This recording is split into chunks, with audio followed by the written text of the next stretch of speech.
ಎಲ್ಲರಿಗೂ ನಮಸ್ಕಾರ. ನಮ್ಮ ಶಾಲೆ ಹೆಸರು ಶ್ರೀ ಉಜ್ಜಯಿನಿ ಜಗದ್ಗುರು ಸಿದ್ದೇಶ್ವರ ಪ್ರೌಢಶಾಲೆ ವರೂರು. ನನ್ನ ಹೆಸರು ಚೈತ್ರಾ ಮಂಜುನಾಥ್ ದೇವರಮನಿ. ನಾನು ವಸ್ತು ಕಂಪನಿಗಳಿಂದ ಶಬ್ದ ಉಂಟಾಗೋದರ ಬಗ್ಗೆ ತಿಳಿಸಿಕೊಡುತ್ತೇನೆ. ಈ ಚಟುವಟಿಕೆಯಲ್ಲಿ ನಾನು ಬಳಸಿಕೊಂಡಿರುವ ವಸ್ತುಗಳೇನೆಂದರೆ, ಒಂದು ಚಿಕ್ಕ ಪ್ಲಾಸ್ಟಿಕ್ ಚೆಂಡು, ಒಂದು ಶ್ರುತಿಕವೆಯನ್ನು ಬಡಿಯಲು ರಬ್ಬರ್ ಪ್ಯಾಡ್ ಅನ್ನು ಬಳಸಿಕೊಂಡಿರುವೆನು.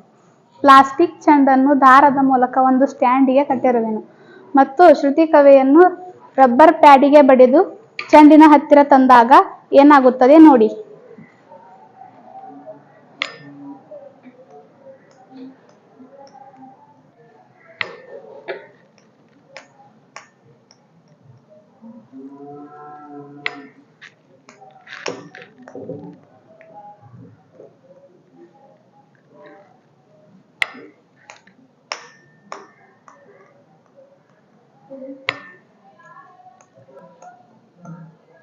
ನೇತಾಡುತ್ತಿರುವ ಚೆಂಡು ವಿಚಲನೆಗೊಂಡು ಶ್ರುತಿಕವೆಗೆ ಬಂದು ಅಪ್ಪಳಿಸುತ್ತದೆ.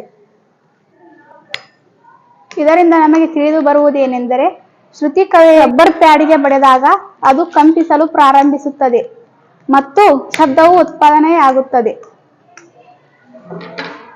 ಧನ್ಯವಾದಗಳು.